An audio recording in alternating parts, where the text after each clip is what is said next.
Hello students, कैसे हो आप सब। आई होप, आशा करता हूँ आप सभी अच्छे होंगे। और चलते हैं आज की क्लास में, आज जी सर के साथ कंटिन्यू करते हैं। आज की जो क्लास रहने वाली है वो आपकी केमिस्ट्री की रहेगी, रसायन विज्ञान की। और आज की क्लास में हम लोग जो आगे के टॉपिक्स है, जैसे इलेक्ट्रोलाइट की रिफाइनिंग है कॉपर की, उसे कंटिन्यू करेंगे। ठीक है। आगे बढ़ने से पहले मैं लास्ट क्लास का थोड़ी देर के लिए रिपीट कर देता हूँ। और लास्ट क्लास में मैंने आपको बताया था, एक तो स्मेल्टिंग के बारे में बताया था। ठीक है, स्मेल्टिंग प्रोसेस के बारे में बताया था कि स्मेल्टिंग क्या होती है। तो स्मेल्टिंग एक ऐसी प्रोसेस होती है जिसमें हम रोस्टेड मेटेलिक ऑक्साइड को रिड्यूस करके उससे किसी पदार्थ को अलग कर सकते हैं। ठीक है। तो यानी कि स्मेल्टिंग क्या होती है कि स्मेल्टिंग एक ऐसी प्रोसेस है, ठीक है, मैंने ये बताया था, ये एक ऐसी प्रोसेस होती है, ये एक ऐसी प्रक्रिया होती है जिसमें कि, ठीक है, जो रोस्टेड मेटेलिक ऑक्साइड है उसे मेटल में रिड्यूस कर दिया जाता है। जिसमें क्या किया जाता है, जो रोस्टेड, जिसका हमने पहले रोस्टिंग से किया था, रोस्टेड मेटेलिक ऑक्साइड जो होते हैं, रोस्टेड मेटेलिक ऑक्साइड को किसमें, मेटल्स में क्या कर दिया जाता है, उसे रिड्यूस किया जाता है। ठीक है, इतना रिड्यूस करें कि रोस्टेड मेटेलिक ऑक्साइड वो मेटल्स में कन्वर्ट हो जाए। तो लास्ट क्लास में स्मेल्टिंग के बारे में मैंने आपको बताया था। ठीक है, मोल्टन स्टेट के बारे में भी बताया था कि किसी सॉलिड को इतना रिड्यूस करे कि उसकी लिक्विड फॉर्म बन जाए, उसे मोल्टन स्टेट कहते हैं उस सॉलिड की। ठीक है, आज की क्लास में हम लोग आगे बढ़ते हैं। और बढ़ने से पहले मैं कहना चाहूंगा, डिस्क्रिप्शन में लिंक दी हुई है, उस पर क्लिक करके आप ज्वाइन कर सकते हैं मेरे टेलीग्राम पेज को। और लाइक और शेयर तो बनता है। ठीक है, तो क्लासेस को स्किप ना करें, अल्टरनेट क्लासेस देते रहें और जो क्वेश्चंस है उनको शॉर्ट आउट करते रहें। ठीक है, बढ़ते हैं आज की क्लास में। और हम आज की क्लास में जो पढ़ेंगे वो है आपके, जो मैं आगे बताने वाला हूं वो बताऊंगा मैं आपको गेम। ठीक है, तो मैं आपको बताऊंगा गेम के बारे में। तो स्मेल्टिंग तो हो गया था, इसके बाद जो नेक्स्ट टॉपिक आता है वो आपके रहेगा गेम। ठीक है, तो वो यानी कि ये क्या होती है,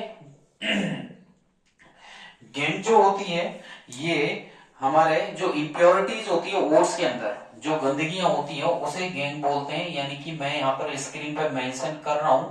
ठीक है, स्क्रीन पर यहाँ लिख रहा हूं, आप भी नोट कर लीजिएगा। इम्प्योरिटीज, ठीक है, प्रेजेंट, ऐसी गंदगियां, impurities present in the ores. ठीक है, अयस्कों के अंदर जो गंदगी प्रेजेंट होती है, ठीक है, मैंने यहां लिख दिया है अयस्क, अयस्कों के अंदर जो गंदगी होती है, जो इम्प्योरिटीज होती है, इज कॉल्ड, उसे बोला जाता है गैंग, GANGUE। ठीक है, उसे अयस्कों के अंदर जो गंदगी होती है, इम्प्योरिटी, उसे गैंग बोला जाता है। फिर हमारे जो नेक्स्ट टॉपिक आता है, एक टॉपिक और बता देता हूँ, फ्लक्स के बारे में भी आपको बता देता हूँ, फ्लक्स क्या होता है। तो एक आया था हमारे बीच में जो मैंने बताया था उस टाइम पे, फ्लक्स जो होता है कि फ्लक्स को यानी कि किसी पदार्थ के साथ हम ऐड करते हैं और के साथ। ठीक है, और के साथ यदि हम कोई दूसरा सब्सटेंस मिलाए तो उसे क्या बोलते हैं, फ्लक्स बोलते हैं। यानी कि ओट्स के अंदर जो इम्प्योरिटीज है उसके अंदर अगर वो मैटर मिल जाए तो वो फ्लक्स कहलाएगा। ठीक है, तो फ्लक्स जो होता है, it is an additional substance. ठीक है, यहां पर मैं मेंशन कर रहा हूं, it is an additional, it is an additional substance, ये एडिशनल सब्सटेंस होता है, it is an additional substance which is added in the ore, जिसे ओड में यानी कि जैसे अयस्कों में मिलाया जाता है, which is added, which is added, यहां पर लिखा है which is added in the ओर, जैसे ओर के अंदर मिलाया जाता है, कॉल्ड, और इसे क्या बोला जाता है, फ्लक्स, इसे फ्लक्स बोला जाता है। इसे अच्छे से आप नोट कर लीजिएगा, लर्न कर लीजिएगा, कोई दिक्कत आए तो आप पूछ सकते हैं। ठीक है, तो देख लीजिएगा फ्लक्स के बारे में लिखा है, इट इज एन ओर, ठीक है, it is an additional, it is an additional substance, ये एडिशनल पदार्थ होता है, which is added in the ore, जिसे ओर में मिलाया जाता है, उसे फ्लक्स बोला जाता है। अब यहां तक तो हमारा कंप्लीट हो गया। और नेक्स्ट जो आगे की तरफ हमारा टॉपिक रहने वाला है वो हम पढ़ेंगे रिफाइनिंग ऑफ द मेटल्स। मैं आपको मेटल्स की रिफाइनिंग पे लेके चल रहा हूं। ठीक है, तो हमारा जो नेक्स्ट रहने वाला है डी वाला, वो रहेगा टॉपिक रिफाइनिंग ऑफ, मैंने यहां डाल रहा हूं रिफाइनिंग ऑफ मेटल्स। अब धातुओं का हम शुद्धिकरण करेंगे, तो मैं यहाँ हिंदी में लिख रहा हूँ, स्क्रीन पर देख लीजिएगा, धातुओं का शुद्धिकरण। ठीक है, या धातुओं के शुद्धिकरण बोल सकते हैं, या उसकी रिफाइन करना, उसको एक तरीके से शुद्ध करना ही हुआ है। तो रिफाइनिंग ऑफ मेटल्स जो होती है, जो मेटल जो यानी कि जो मेटल्स प्रोड्यूस की गई है रिडक्शन के थ्रू, ठीक है, उनको क्या करेंगे, रिडक्शन से मिलने वाली जो धातुएं होती हैं उनको नीचे जो हाई रिएक्टिव मेटल्स, मैंने आपको बताया थी कि रिएक्टिविटी सीरीज या एक्टिविटी सीरीज के अंदर कुछ ऐसी धातुएं होती है जो ऊपर पाई जाती है, जैसे कि पोटेशियम हुआ, सोडियम हुआ। तो ऐसी धातुएं जो हाईली रिएक्टिव होती है तो उनको हम हीट दे करके, या और कोई तरीका नहीं है कि उनको सेपरेट किया जाए। तो हाई रिएक्टिव जो मेटल्स होती हैं, यानी कि ऐसी धातुएं जो रिएक्टिविटी सीरीज में, यानी कि अभिक्रियाशीलता की जो श्रृंखला है उसमें ऊपर ही ऊपर पाई जाती है, तो ऐसी मेटल्स को सेपरेट करने के लिए हम जिस प्रोसेस का यूज करते हैं, जिस प्रक्रिया का यूज करते हैं, उस प्रक्रिया का नाम है इलेक्ट्रोलाइटिक रिफाइनिंग, ठीक है, जिसे हम इलेक्ट्रिसिटी की हेल्प से करेंगे, विद्युत धारा की सहायता से जिस प्रक्रिया को पूरा करेंगे उसे क्या बोलेंगे, इलेक्ट्रोलाइटिक रिफाइनिंग, ठीक है। तो देखिए विद्युतीकरण इसमें हम करेंगे, तो रिफाइनिंग ऑफ मेटल्स जो होती है, metals produced by various reduction, मैं यहाँ पर लिखूंगा मेटल्स, स्क्रीन पर यहाँ मेंशन करूंगा मैं, मेटल्स प्रोड्यूस्ड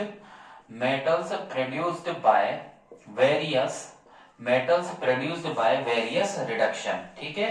तो मैंने यहां पर लिखा है स्क्रीन पर, जो मेटल्स प्रोड्यूस की गई है रिडक्शन के थ्रू, ठीक है ना, प्रोसेसेस, जो हमारी जो प्रोसेस थी जिसमें हमने मेटल्स का क्या किया है, मेटल्स जो बनी है, ठीक है ना, जो मेटल्स हमें प्राप्त हुई है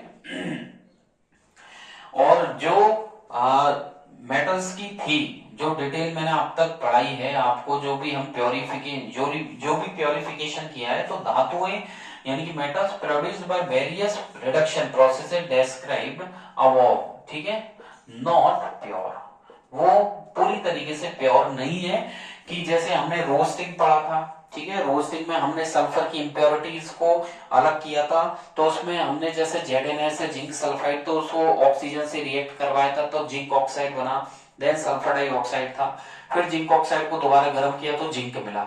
ऐसे ही हमने वहां पर HgS लिया था, उसको भी ऐसे और गर्म किया था, फिर जिंक कार्बोनेट, ठीक है, या जो हमने कैल्शियम कार्बोनेट लिया था उसको भी हमने गर्म किया था। तो मैं ये कहना चाह रहा हूं, जो रोस्टिंग और कैल्सिनेशन है, तो यानी कि जिसमें हम ऑक्साइड्स में कन्वर्ट कर रहे हैं, देन उसको उसका रिडक्शन किया जा रहा है, हीट दी जा रही है, रिडक्शन करके उसमें से प्योर मेटल निकाली जा रही है, तो क्या गारंटी है कि वो 100% प्योर है, उसकी कोई श्योरिटी नहीं है। कि रोस्टिंग और कैल्सिनेशन जैसी प्रोसेस या और भी हमने ऐसी प्रक्रियाएं पढ़ी थी, तो उनसे जो हमें प्योर मेटल मिल रही है, शुद्ध धातु, वो 100% नहीं है, बट ये ऐसी प्रोसेस है इलेक्ट्रोलाइटिक रिफाइनिंग की, इससे जो हम कॉपर का प्योरिफिकेशन करने वाले जो कॉपर मिलेगा वो आपको 100% प्योर मिलेगा, ठीक है।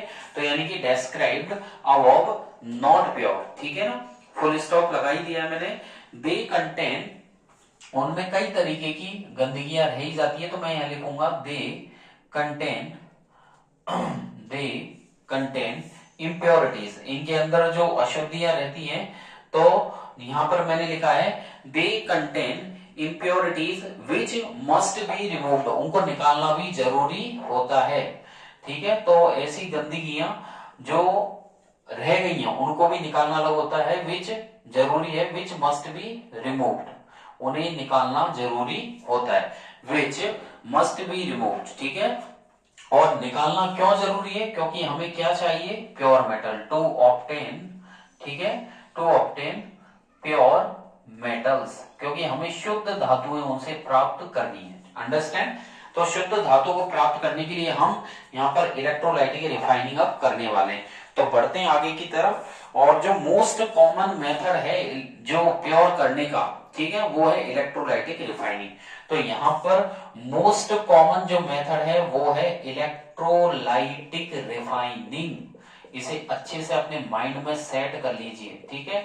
और इस साल का इंपॉर्टेंट भी है ये, वेरी वेरी इंपॉर्टेंट, 2000 ये जो 25 में बोर्ड है लगने वाली है, तो उसमें बहुत ज्यादा इंपॉर्टेंस रख रहा है इलेक्ट्रोलाइटिक रिफाइनिंग, तो इसका डायग्राम भी और इसकी थ्योरी भी, तो इसे अपने माइंड में सेट कर लीजिए, ठीक है मेरे प्यारे बच्चों, इसको दिमाग में बिठा लीजिए। आने लायक है क्वेश्चन। अब मैं यहाँ पर लेने जा रहा हूँ इलेक्ट्रोलाइटिक रिफाइनिंग। तो देख लीजिएगा, यहाँ से इनको तो हटा देते हैं और इलेक्ट्रोलाइटिक रिफाइनिंग की तरफ हम लोग बढ़ेंगे। अंडरस्टैंड? तो देख लीजिएगा, इलेक्ट्रोलाइटिक रिफाइनिंग में क्या करेंगे हम लोग, तो इसमें एक बीकर लेंगे, उसमें हम सॉल्यूशन लेंगे, ठीक है। और उसके अंदर फिर क्या होगा, उसके अंदर हम जो कॉपर है उस एक तो इम्प्योर कैथोड बनाएंगे, एनोड बनाएंगे, तो उससे हम कॉपर का क्या करेंगे, प्योरिफिकेशन यहाँ पर हम लोग करने वाले हैं। तो देख लीजिएगा, जो यहाँ इलेक्ट्रोलाइटिक रिफाइनिंग प्रोसेस मैं आपको बताने वाला हूं, तो मैं यहाँ हेडिंग डाल रहा हूं electrolytic refining, electrolytic refining process. Understand? मैंने यहाँ पर हेडिंग डाली है इलेक्ट्रोलाइटिक रिफाइनिंग प्रोसेस, ठीक है। इलेक्ट्रोलाइटिक रिफाइनिंग प्रोसेस है और इसको मैं एक डायग्राम के साथ में आपको समझाऊंगा, ठीक है। और इलेक्ट्रोलाइटिक रिफाइनिंग का मतलब है विद्युतीकरण, एक विद्युत से यानी कि इलेक्ट्रिसिटी से हम यहाँ पर शुद्धिकरण करने वाले हैं। तो इसमें करेंगे क्या हम लोग कि ये जो मेथड है वो पर्टिकुलरली देखो, ये जो मेथड होता है वो पर्टिकुलर कॉपर, जिंक और टिन, जो कॉपर है, जिंक है, टिन है, ऐसी मेटल्स के लिए काम में लिया जाता है। जैसे कि निकेल हुआ, सिल्वर हुआ, उसके गोल्ड हुआ, उनके लिए भी काम में लेते हैं। तो कॉपर है, निकेल है, टिन है, गोल्ड है, सिल्वर है, उसके लिए इसे काम में लेते हैं। और इस प्रोसेस में हम क्या करेंगे, दो इलेक्ट्रोड का यूज करेंगे।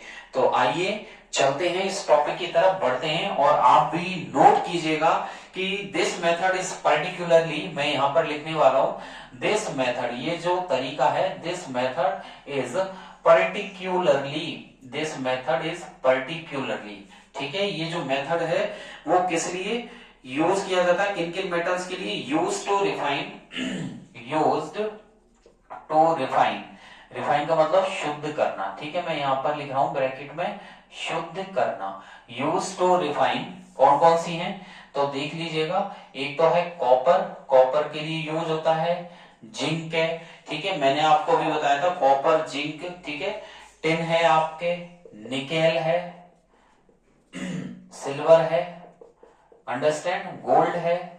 तो देखिए कौन कौन सी मेटल्स होगी, कॉपर है, जिंक है, निकेल है, सिल्वर है, गोल्ड है। ऐसी मेटल्स को आगे ईटीसी एक्सेट्रा ऐसी मेटल्स के लिए काम में लिया जाता है। और इन मेटल्स को सेपरेट करने के लिए किया जाता है। और इस प्रोसेस के अंदर, इन दिस प्रोसेस द जो इस प्रोसेस के अंदर जो इम्प्योर मेटल, जो अशुद्ध धातु है, ठीक है, जो अशुद्ध धातु उसको एनोड बनाएंगे अपन, क्या बनाएंगे, एनोड। तो in this process the impure metal, impure का मतलब हो गया अशुद्ध, ठीक है, impure metal is made up of anode, उसको हम एनोड बनाएंगे। और इसको मैं अंडरलाइन कर रहा हूं, अच्छे से अपने माइंड में इसको सेट कर लीजिए, ठीक है। यहां पर मैंने अंडरलाइन कर दिया है। तो देख लीजिएगा, जो इम्प्योर मेटल है उसको हम क्या बनाएंगे, इस मेड अप एनोड, ठीक है। एंड जो पतली सी स्ट्रिप हम अलग से लगाएंगे, and thin strip, and thin strip is made of, क्या बनाएंगे उसे, cathode. Thin strip is made up cathode, इसे भी मैं अंडरलाइन यहां पर कर रहा हूं। तो ये चीज आपको ध्यान रखिए, पूछ सकता है एक नंबर में, यहां से क्वेश्चन आ सकता है, एक यहां से आ सकता है कि इलेक्ट्रोलाइटिक रिफाइनिंग में जो इम्प्योर मेटल थी, अशुद्ध धातु, इम्प्योर मेटल थी अशुद्ध धातु, उसे किस प्रकार की इलेक्ट्रोड बनाया गया, उसे किस प्रकार की इलेक्ट्रोड बनाया गया। तो यहाँ पर आप जवाब देंगे एनोड। और जो स्ट्रिप है उसे किस प्रकार की इलेक्ट्रोड बनाया गया, वो बनाया गया है आपके कैथोड, ठीक है। Strip of pure metal is made up, strip of, ठीक है, यहां पर थोड़ा सा करेक्शन करना है, यहां पर आप कर लीजिए स्ट्रिप ऑफ प्योर मेटल वो लिखना है, ठीक है। प्योर मेटल शुद्ध धातु, प्योर मेटल इज, इसे आगे कर देते हैं, इज मेड ऑफ, ठीक है। यहां पर लिख देता हूं मैं, इज मेड ऑफ कैथोड, ठीक है वो कैथोड ही, अंडरलाइन मैंने कर दिया है, वो मतलब प्योर मेटल की जो स्ट्रिप है उसे कैथोड आपको बनाना है, ठीक है। अब इसमें हमें एक सॉल्यूशन लेना है, ए सॉल्यूशन आगे लिखते रहिए, ए सॉल्यूशन, ठीक है। इसमें हमें एक बीकर में सॉल्यूशन लेना है ऑफ मेटल सॉल्ट, ठीक है, ऑफ द मेटल सॉल्ट, हमें मेटल सॉल्ट लेना है। तो मैंने लिखा है ए solution of the metal salt ठीक है ना। यू इज यूज्ड एज, इसका यूज करेंगे, इज यूज्ड एज इलेक्ट्रोलाइट, ठीक है। तो मैंने यहां पर लिखा है एक मेटल सॉल्ट का यूज करेंगे, अंडरलाइन भी कर दिया है, एक मेटल सॉल्ट का यूज किया जाएगा, यूज्ड एज इलेक्ट्रोलाइट, अंडरस्टैंड। और इलेक्ट्रोलाइट एक मेटल सॉल्ट यहां पर लेंगे। अब इसका मैं आपको डायग्राम बनाने जा रहा हूं, ठीक है। और जो प्रोसेस होगी, ठीक है, जितने भी एपरेटस लगाए हैं हमने, ठीक है ना, आगे लिख देते हैं द एपरेटस, जितने भी उपकरण लगाए, the apparatus is set according to diagram, जितने भी एपरेटस लगाए अकॉर्डिंग टू डायग्राम, उसे डायग्राम के अनुसार यहां पर हम लोग सेट करने वाले हैं, अंडरस्टैंड। डायग्राम के अनुसार यहां पर हम लोग सेट कर देंगे। और होगा क्या, यहां पर देख लीजिएगा, जो प्रोसेस होगी वो मैं आपको बताऊंगा। तो आगे चलते हैं डायग्राम की तरफ। यहां तक देखिए कि ये जो मेथड होता है वो पर्टिकुलरली किसके लिए यूज होता है, ये आपकी जो रिफाइन, जो मेटल्स को रिफाइन करनी है, कौन कौन सी रिफाइन करनी है हमें, कॉपर है, जिंक है, ठीक है, गोल्ड है, सिल्वर है, टिन है, निकेल है, इनको प्योर करने के लिए किया जाता है। इस प्रक्रिया में, in this process the impure metal is made up of anode, इसमें हम जो अशुद्ध धातु है, ठीक है, इम्प्योर का मतलब हो गया अशुद्ध, जो अशुद्ध धातु है उसे हम एनोड बनाएंगे, और जो शुद्ध धातु है उसे हम कैथोड का रूप देंगे, कैथोड बनाएंगे। और यहाँ पर जो मेटल का सॉल्ट लिया जाएगा उसे इलेक्ट्रोलाइट बोला जाता है। तो बढ़ते हैं हम डायग्राम की तरफ, इसे यहां से हटा देते हैं और यहां पर हेडिंग डाल देते हैं डायग्राम, ठीक है। तो देख लीजिएगा डायग्राम, और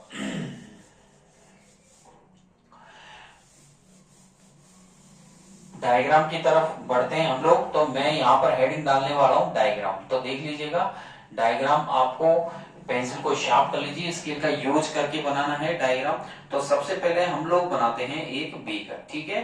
तो हम लोग लेते हैं एक बीकर यहाँ पर, और बीकर भी लेंगे तो ऊपर की तरफ आप थोड़ा सा गैप छोड़ दीजिएगा पहले ही, ठीक है, अंडरस्टैंड। यहाँ पर देख लीजिएगा, यहाँ पर हम लोग एक बीकर लेते हैं, ठीक है। तो यहाँ पर मैं लेने वाला हूं, एक बीकर बना रहा हूं, ओके, देख लीजिएगा, यहां पर मैं बीकर बना रहा हूं, अंडरस्टैंड। तो इस तरीके से यहां पर ये हमने बीकर ले लिया है, ओके। इस तरीके से आपको बीकर बनाना है यहां पर, अंडरस्टैंड। और इसको नीचे तक ले आइए, ओके। ये मैंने बीकर बनाया है यहां पर, ध्यान दीजिएगा अच्छे से। और इसको यहां पर आगे तक डबल कर देते हैं, ओके। इसको नीचे तक ले आइए, ऐसी डबल लेयर का करना है आपको, अंडरस्टैंड। ऐसे ही यहां पर इसको बढ़ा देना है,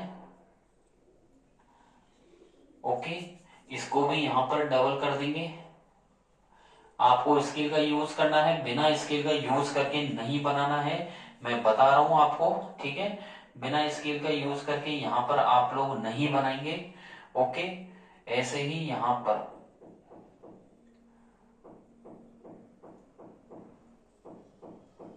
इसको भी नीचे तक आप लोग बढ़ा देंगे, ठीक है।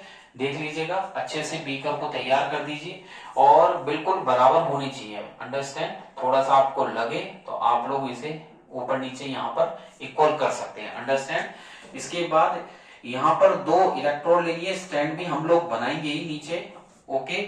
यहाँ पर स्टैंड भी हम लोग बनाएंगे, यहाँ पर स्टैंड भी बनाना है आपको साथ के साथ, ओके। तो यहाँ पर स्टैंड बनाने के लिए क्या करेंगे, थोड़ा सा इसको आगे की तरफ बढ़ा देंगे इधर, ओके। और इस तरीके से हम लोग इसे बढ़ाते चलेंगे। तो स्टैंड बनाने के लिए बस कुछ नहीं करना आपको, इस तरीके से यहां पर करना है, ओके। तो ऐसे ही यहां पर इसको बढ़ा देंगे,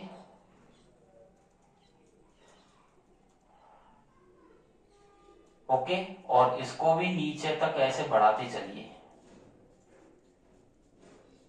ठीक है। इसको नीचे तक बढ़ा देते हैं, और इसको यहां से इस तरीके से आगे की तरफ हम लोग बढ़ा देते हैं, ओके। तो देख लीजिएगा काफी इजी डायग्राम है, कोई ज्यादा टफ नहीं है।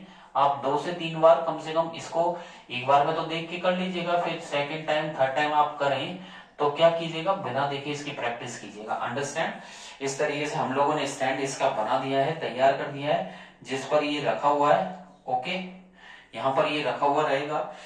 अब इसमें हम लोगों को कैथोड और एनोड लेनी है, तो देख लीजिएगा भैया कैथोड और एनोड के लिए क्या करेंगे। कैथोड और एनोड के लिए हम 2 इलेक्ट्रोड लगाएंगे यहाँ पर, ठीक है। तो देख लीजिएगा ये मैंने कैथोड बना रहा हूं। ओके, यहाँ पर ये मैंने कैथोड बना दिया है, देख लीजिएगा। एक सेकेंड, कैथोड हम लोग बनाने जा रहे हैं। ओके, तो कैथोड के लिए ये मैंने कैथोड यहां पर बना दिया है। अंडरस्टैंड। ऐसे ही यहां पर एनोड बनानी है हमें, इतना ही गैप यहां पर रखना पड़ेगा हमें, और यहां पर हम लोग एनोड बनाएंगे, इसे नीचे तक ले आइए। Okay, understand. इतनी ही इलेक्ट्रोड काफी है, ज्यादा ऊपर नहीं ले जानी है हमें, ठीक है। तो ये जो है हमने 2 प्रकार की यहां पर इलेक्ट्रोड ले रहे हैं। ओके, 2 प्रकार की इलेक्ट्रोड लिए, एक तो हमने कैथोड लिया और दूसरी हमने एनोड लिया। अंडरस्टैंड। तो ये हो जाएगा कैथोड एनोड, ठीक। ओके, तो कैथोड जो है वो आपको लेफ्ट साइड रखनी है, एनोड आप लोग राइट साइड रखनी है आपको। अंडरस्टैंड। ये आपके कैथोड और एनोड हो जाएगी। थोड़ा सा और यहाँ पर नीचे ले आइए, इसको इतना और नीचे कर दीजिए। ओके, इस तरीके से, ठीक है, ये हो जाएगा। ऐसे यहाँ पर इसको भी नीचे तक ले आइए, ये हो जाएगा। अंडरस्टैंड। तो इस तरीके से यहाँ पर हम लोग इसको नीचे तक कर देंगे, ठीक है। यहाँ पर इसको हल्का सा शेड कर दीजिएगा। शेड के लिए हम लोग यहाँ पर इस तरीके का, ये मैं कैथोड बना रहा हूं, तो देख लीजिएगा हल्का सा यहाँ पर हम लोग मैं ग्रीन मार्कर से यहाँ पर इसको शेड कर रहा हूं, तो आप लोग अच्छे से ध्यान रखिएगा। अंडरस्टैंड। यहाँ पर इस तरीके से आपको पेंसिल से शेड करना है, कर देंगे तो ये हो जाएगी आपके कैथोड। इसको शेड करने के बाद इस तरीके से हल्का सा यहाँ पर आप लोग शेड कर देना, ठीक है। पेंसिल को थोड़ा तिरछा पकड़ना है आपको, और पेंसिल को तिरछा पकड़ के हल्का सा यहाँ पर शेड कर दीजिएगा। अंडरस्टैंड। ये आपके कैथोड हो जाएगी। ओके, नाउ अब क्या करना है, कैथोड होने के बाद इसी प्रकार एनोड को भी हम आगे की तरफ लेके चलेंगे। एनोड को भी हल्का हल्का हल्का हल्का यहाँ पर शेड कर देंगे हम लोग। अंडरस्टैंड। यहाँ पर इसको भी हल्का हल्का हल्का हल्का यहाँ पर शेड कर देंगे, शेड कर देते हैं इसको भी। ओके, इसको भी हम शेड कर देते हैं, तो ये हो जाएगा आपका कैथोड, ये हो जाएगा एनोड। फिर हम क्या करेंगे, यहाँ पर बैटरी लगाएंगे, क्योंकि बिना बैटरी के करंट फ्लो नहीं होगी। अंडरस्टैंड।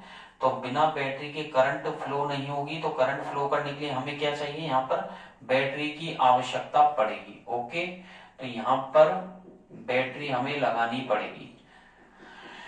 इसे भी शेड कर देते हैं हल्का सा, ठीक है। ऐसे इस प्रकार इसको भी शेड कर दीजिएगा आप लोग। ओके,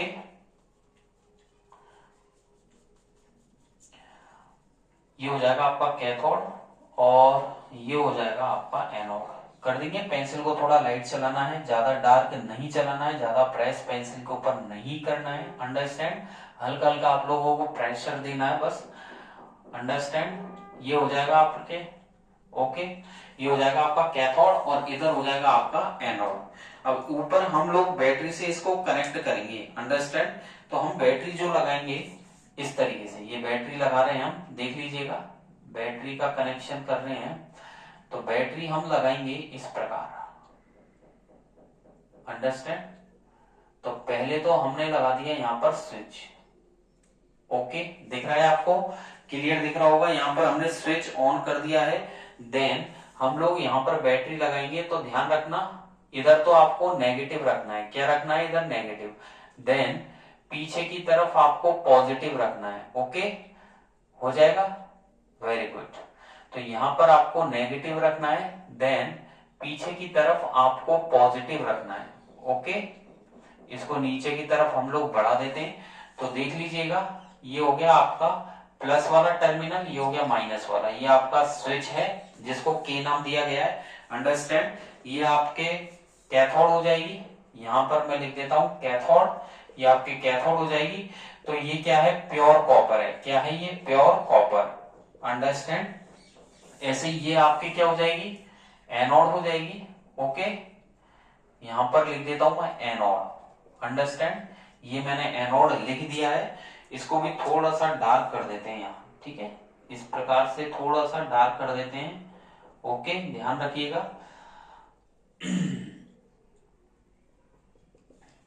ऐसे ही इस प्रकार यहाँ पर ये कैथोड एनोड दो प्रकार की इलेक्ट्रोड हो गई है। और कैथोड एनोड के बाद में हम चलते हैं आगे की तरफ, बढ़ते हैं हम लोग आगे की तरफ बढ़ते हैं और बात करते हैं।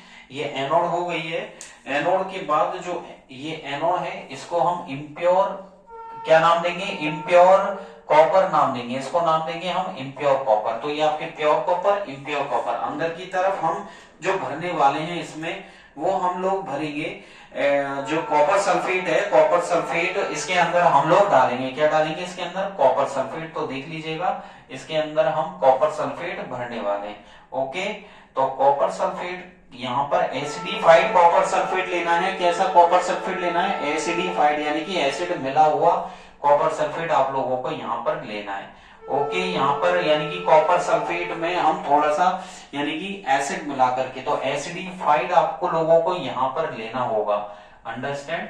तो ये हो जाएगा एसिडिफाइड कॉपर सल्फेट। तो देख लीजिएगा ये हम जो लेंगे वो एसिडिफाइड कॉपर सल्फेट हम लोग यहाँ पर लेने वाले हैं। तो एसिडिफाइड हो जाएगा, देन ये क्या करेगा, इलेक्ट्रिक करंट अच्छे से फ्लो कर पाएगा, ओके। तो अच्छे से इलेक्ट्रिक करंट फ्लो कर पाएगा, तो इससे क्या होगा, इलेक्ट्रॉन्स के मूवमेंट में, मोशन में कोई प्रॉब्लम नहीं आएगी, ओके। ये हो जाएगा आपके, ठीक है। ये यहां पर ये आपके हो जाएगा, यहां पर मैं लिख देता हूं एसिडिफाइड कॉपर सल्फेट, ओके।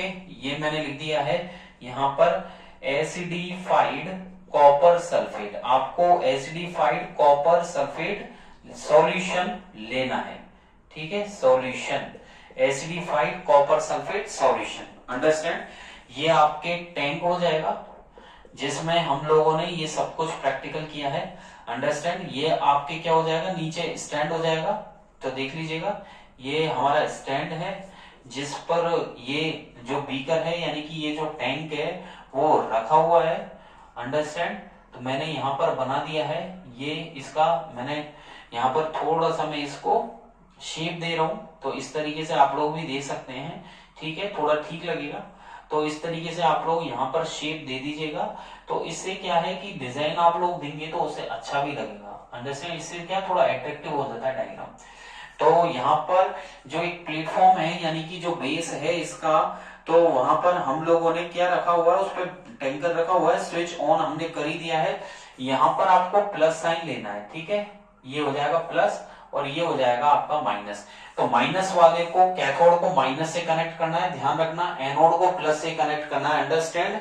ये इतना सा आप ध्यान रखेंगे, जो एनोड है उस एनोड को प्लस से, बैटरी के प्लस वाले टर्मिनल से कनेक्ट करेंगे। कैथोड जो है उसको बैटरी के नेगेटिव टर्मिनल से कनेक्ट किया जाएगा, मैंने आपको पहले भी बताया था। अब होगा क्या, जैसे ही हम इलेक्ट्रिक करंट फ्लो करते हैं, जैसे ही इसमें इलेक्ट्रिक करंट फ्लो होता है, तो इलेक्ट्रिक करंट के फ्लो होने से क्या होगा, जो आपके ये एनोड है, एनोड यानी कि जो इम्प्योर कॉपर है, यानी कि जो अशुद्ध कॉपर है, इस अशुद्ध कॉपर से क्या निकलेंगे, यहां से कॉपर जो है कॉपर आयन किधर की तरफ, कैथोड की तरफ मूव होने लग जाएंगे, अंडरस्टैंड।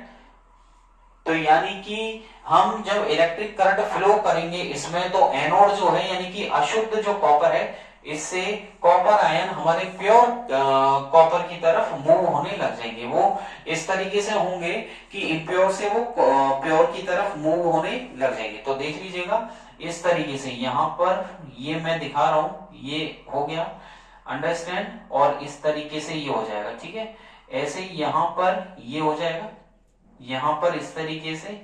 तो देख लीजिएगा, तो यहां पर मैं लिख रहा हूं Cu+2, अंडरस्टैंड, यहां पर भी Cu+2, यहाँ पर Cu+2, तो ये भी कॉपर +2 हो गया और यहाँ पर भी कॉपर +2 हो गया।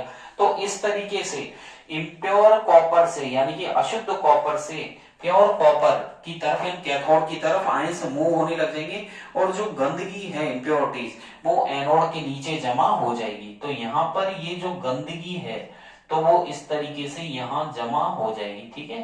तो ये इस तरीके से एनोड के नीचे यहाँ पर गंदगी जमा हो जाएगी, ठीक है। तो ये इस तरीके से जो एनोड है इससे कचरा निकलने लगेगा इम्प्योरिटीज, और वो यहाँ पर एक मड की फॉर्म में एनोड के नीचे एक मड की फॉर्म में यहाँ पर जमा हो जाएगी। अंडरस्टैंड, ये जमा होती गई है, देख लीजिएगा मैं ब्लैक मार्कर से यहाँ शो कर रहा हूँ। तो ये एनोड के नीचे ये हो जाएगा आपका एनोड मड, यहाँ पर मैं लिख रहा हूँ एनोड मड, यानी कि ये कीचड़, मड मतलब कीचड़ होता है। तो इस तरीके से यानी कि इम्प्योरिटीज अशुद्धियां, तो एनोड से जो प्योर कॉपर है वो आयन से कैथोड की तरफ ट्रांसफर होने लग गए हैं, और जो गंदगी है अशुद्धि है वो एनोड के नीचे मड की फॉर्म में, यानी कि यहाँ पर एनोड मड तो है ही और यहाँ पर ये इम्प्योरिटीज है, मैंने लिख दिया है इम्प्योरिटीज। इम्प्योरिटीज मतलब अशुद्धियां, यहाँ पर लिख देता हूं हिंदी में भी अशुद्धियां। तो यहाँ पर ये अशुद्धि मतलब यहाँ पर क्या हो गया, यहाँ पर जो है गंदगियां जमा हो गई और इलेक्ट्रॉन्स का जो फ्लो होगा वो इस तरीके से यहाँ पर मैं बना रहा हूं इलेक्ट्रॉन्स। अंडरस्टैंड, ये देख लीजिएगा यहाँ पर मैंने इलेक्ट्रॉन्स लिखा है, इधर भी लिखा है और इधर भी लिखा है। तो यानी कि जो इलेक्ट्रॉन्स है वो प्लस से यहाँ पर +2 फ्लो होगी करंट, तो इलेक्ट्रॉन की डायरेक्शन अपोजिट में हो गई। तो ये देख लीजिएगा जब हम स्विच ऑफ करते हैं इलेक्ट्रिक करंट फ्लो होती है, तो जो एनोड से इंप्योरिटीज है यानी कि जो एनोड मड है वो नीचे यहाँ पर यह जमा हो जाती है एनोड मड की फॉर्म में अशुद्धियां, और जो कॉपर है एनोड से प्योर कॉपर +2 वो प्योर कॉपर कैथोड की तरफ ट्रांसफर होने लग जाता है। ये डायग्राम हो गया है, आगे की तरफ हम लोग चलेंगे और आगे की तरफ मैं बात करता हूं इसकी प्रोसेस की, ठीक है। इस डायग्राम को अपने माइंड में बिल्कुल सेट कर लीजिए। अंडरस्टैंड, चलें आगे की तरफ। तो देख लीजिएगा डायग्राम में कुछ नहीं है, यहाँ पर कैथोड बनाई गई है, ये प्योर कॉपर है, देन ये एनोड है इम्प्योर कॉपर है, ये टैंकर यहाँ पर बनाया गया है, इस तरीके से मैंने टैंकर बना दिया है, देख लीजिएगा, ठीक है। इस टैंकर के अंदर यानी कि एक टैंक बनाया गया है और इसमें हमने जो कॉपर सल्फेट है वो एसिडिफाइड यानी कि अम्लीय कॉपर सल्फेट थोड़ा सा अम्ल मिला करके एसिड मिला करके यहाँ पर लिया है। फिर इसमें हम लोग दो इलेक्ट्रोड का यूज कर रहे हैं, एक है कैथोड और दूसरी है एनोड। तो कैथोड और एनोड का यूज यहाँ पर हम लोगों ने किया है। तो यहाँ पर लैब आपको जैसे कि कॉपी में बनाएंगे तो अपने राइट साइड तो एनोड रखनी है जो कि इम्प्योर रहेगी, याद रखना, और जो कैथोड लें वो प्योर रहेगी। तो कैथोड प्योर कॉपर रहेगा, एनोड इम्प्योर कॉपर। प्लस यहाँ बैटरी लगा दी है, स्विच को ऑन किया है, जैसे ही +2 करंट हमेशा बैटरी के पॉजिटिव टर्मिनल से नेगेटिव टर्मिनल की तरफ फ्लो होती है। यह आप लोग ध्यान रखना अपने दिमाग में, करंट हमेशा positive terminal of battery to the negative terminal of battery की तरफ फ्लो होती है। तो इलेक्ट्रॉन की डायरेक्शन हो जाएगी इधर से, ठीक है। तो इलेक्ट्रॉन की डायरेक्शन अपोजिट हो जाएगी। अब जैसे ही फ्लो होगी करंट तो क्या होगा, दो जो इम्प्योर कॉपर से जो कॉपर आयन है वो कैथोड की तरफ मूव होने लग जाएंगे। मतलब इम्प्योर, ये जो इम्प्योर कॉपर थी एनोड, यहाँ पर ये प्योर कॉपर बन चुकी है, और जो एनोड से अशुद्धियां हैं, जो गंदगियां हैं, जो इम्प्योरिटीज है वो एनोड के नीचे मड के रूप में यहाँ पर जम चुकी है। अंडरस्टैंड। अब बढ़ते हैं इसकी प्रोसेस की तरफ। तो प्रोसेस में क्या होगा, जब इलेक्ट्रिक करंट पास की जाती है इलेक्ट्रोलाइट से तो प्योर मेटल जो है एनोड से वो डिसॉल्व हो जाता है, ठीक है। तो देख लीजिएगा यहाँ से मैं हटा रहा हूं और चलते हैं इसकी प्रोसेस की तरफ, ठीक है। तो इसकी प्रोसेस की तरफ हम लोग बढ़ेंगे आगे। अंडरस्टैंड। तो देख लीजिएगा प्रोसेस में हम लोग बढ़ते हैं।